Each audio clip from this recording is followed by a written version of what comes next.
तो आज हम पर्यावरण अध्ययन में रिश्तों की समझ के बारे में पढ़ने जा रहे हैं। रिश्तों की समझ के पहले अपन परिवार के बारे में जानेंगे। परिवार ऐसे व्यक्तियों का समूह है जो रक्त के आधार पर एक दूसरे से संबंधित हैं। रक्त के आधार पर यानी खून से संबंध। जैसे कि पिताजी के पिताजी आपके दादाजी लगते हैं, पिताजी के भाई चाचा जी लगते हैं और पिताजी की बहन बुआ जी लगते हैं। उसी प्रकार माताजी के पिताजी नाना जी लगते हैं, माताजी के भाई मामा जी लगते हैं और माताजी के बहन मौसी लगती हैं। आज्ञा बच्चों समझ में कि रिश्ते क्या होते हैं। ये रिश्ते अपने परिवार से बनते हैं।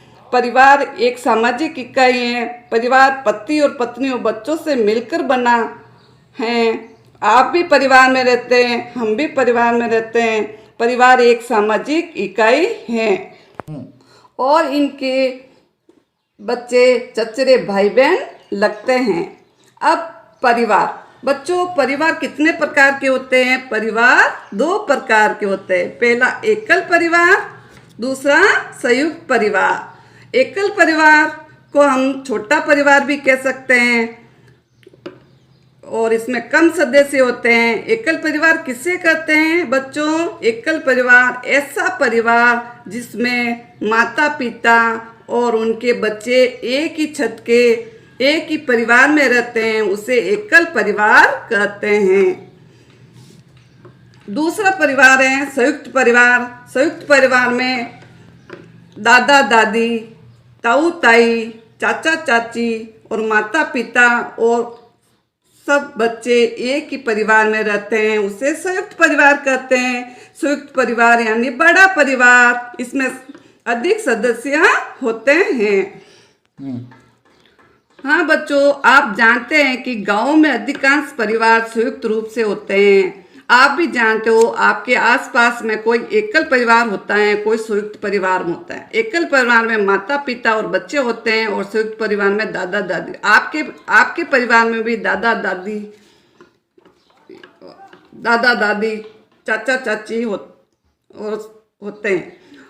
एवं घर का मुखिया घर की बागडोर संभालता है। जो घर का मुखिया होता है, जैसे दादाजी, संयुक्त परिवार में दादाजी घर का मुखिया होता है और एकल परिवार में पिताजी घर का मुखिया, वही घर की सारी व्यवस्था संभालता है।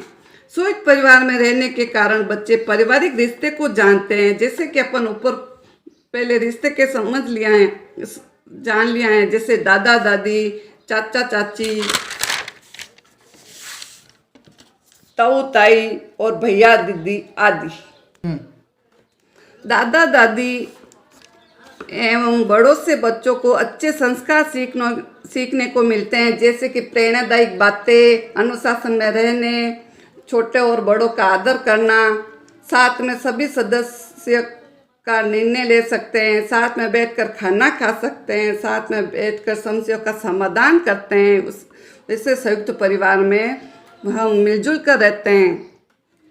संयुक्त परिवार में प्रत्येक व्यक्ति की रुचि एवं पसंद अलग अलग होती हैं।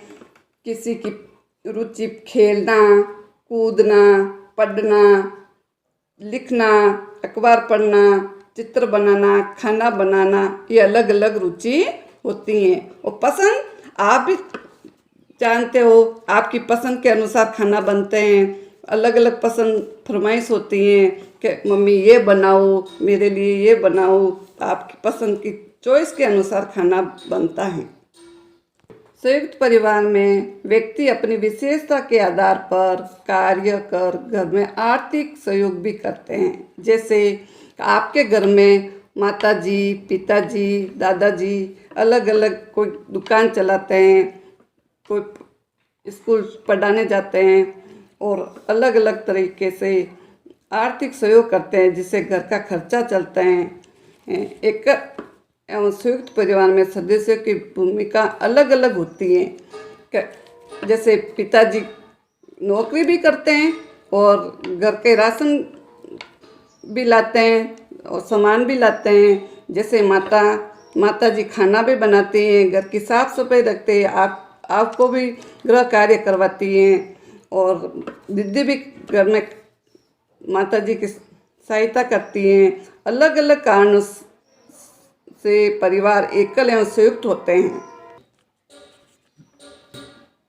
आओ बच्चों, एकल परिवार बनने के प्रमुख कारण कौन कौन से हैं अपन पढ़ेंगे। पहला कारण है कि एकल परिवार किन कारण से अलग होते हैं। पहला कारण है परिवार की सदस्य संख्या अधिक होना। परिवार की सदस्य संख्या संयुक्त परिवार में अधिक होती है। कौन से परिवार में अधिक होती है? संयुक्त परिवार में। तो संयुक्त परिवार में सदस्य संख्या अधिक होती है तो एकल परिवार बढ़ जाता है। आदतें, सदस्यों का व्यवहार, आर्थिक स्थिति, आय व्यय की क्षमता और त्योहार मनाने के तरीके अलग अलग तरीके होते हैं। संयुक्त परिवार से एकल परिवार टूटने के और भी कारण हो सकते हैं। जैसे पहला कारण है नौकरी और व्यवसाय और रोजगार के कारण, उच्च शिक्षा प्राप्त करने के कारण, अकाल पड़ने के कारण और सांप्रदायिक तनाव और दंगे आदि के कारण एकल परिवार बनते हैं। आजकल व्यवसाय की तलाश में उच्च शिक्षा पाने के लिए परिवार गांव से शहर की ओर जाने लगे।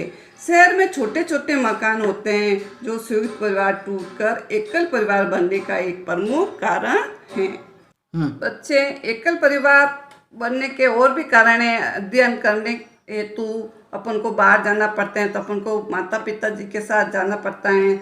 स्वास्थ्य सुविधाओं के लिए, विवाह संबंधों के लिए, सरकारी योजना का लाभ लेने के लिए और बेहतर सुखमय जीवन की चाह में हाँ, बच्चे आजकल संयुक्त परिवार में रहना पसंद नहीं करते हैं, एकल परिवार में रहना पसंद। वर्तमान में एकल परिवार रहना ही पसंद करते हैं। ओके बच्चों, आज के टॉपिक में अपन रिश्तों की समझ पढ़े हैं। रिश्ते क्या कैसे होते हैं आपने समझ लिए होंगे। आज का टॉपिक यही है। इसमें अपन परिवार के बारे में पढ़े, एकल परिवार पढ़े, संयुक्त परिवार पढ़े, एकल परिवार बनने के कारण पढ़े। यही आज का टॉपिक यही ख़त्म करती हूँ। अगले ओके बच्चे, आपका बहुत बहुत धन्यवाद। अगले टॉपिक में मिलते हैं।